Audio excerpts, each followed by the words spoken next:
In a previous lesson, we discussed how to overcome call reluctance. In this lesson, our focus will be making our business phone calls effective and professional. Telephone skills are not to be taken for granted. Like so many other things in life, there is nothing simple about the masterful use of the telephone as a business tool. At no time and at no other place are listening skills as important as when you're handling a business telephone call. When you're on the phone, you have nothing to go on except a person's voice and what they happen to be saying. With this in mind, it is extremely important that you go into any business telephone conversation knowing the 5 basics. Telephone basic number 1 is attitude.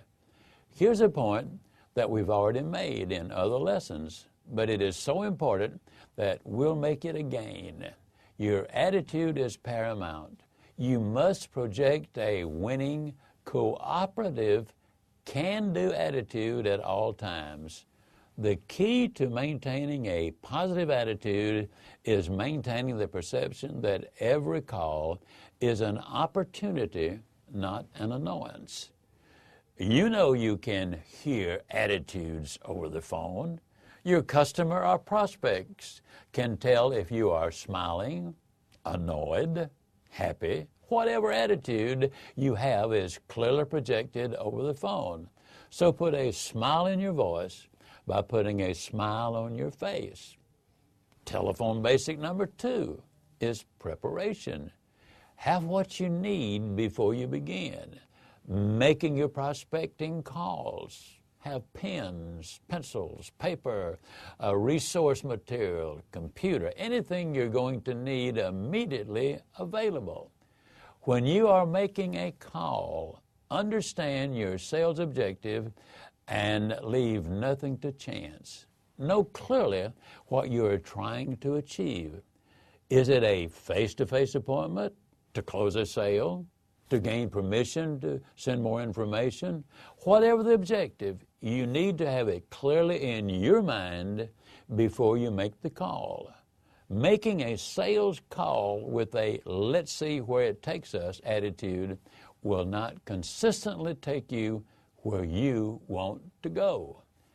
Getting started is telephone basic number 3. Whether you're placing or receiving a call, the first 10 to 15 seconds sets the tone for the entire conversation. If you've got a system from which you do not deviate, then even the most difficult calls will start off on the right foot and continue smoothly. Always try to include the following 3 elements in the beginning of your call. Your greeting.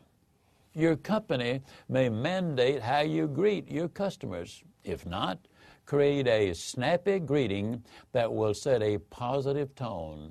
Secondly, clearly identify yourself and your company. Do not mumble or rush through this. Easy to do when you are familiar with the information, but the person on the other end of the phone has to process what they are hearing.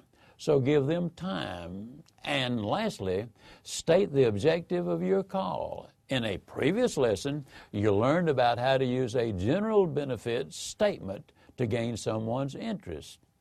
Telephone basic number 4 is to remember to keep it professional. This refers to the fact that as professional salesperson, we have to be capable of conveying a professional presence over the phone. We can't afford to answer the phone with a proper and rehearsed response, only to unintentionally hang up on a customer when trying to transfer them or put them on hold.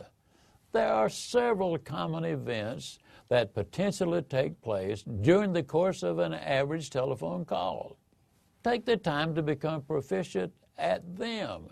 We all know people who have worked in a given office situation for years and still don't have any idea of how to transfer or conference a call. Learn the system that you work with so that you give the customer the security of knowing they are dealing with a professional. Telephone basic number 5 is to be aware of lasting impressions. The last thing the person on the other end hears will possibly be the only lasting impression you will leave. Leave a good impression. The end of any call should include a thank you. Show courtesy and appreciation for the person spending their time with you. A final confirmation of the information delivered or action required, and lastly, a friendly goodbye. To apply this information, monitor yourself as you use the telephone today. Which of these basic 5 telephone skills do you need to work on to improve your telephone presence?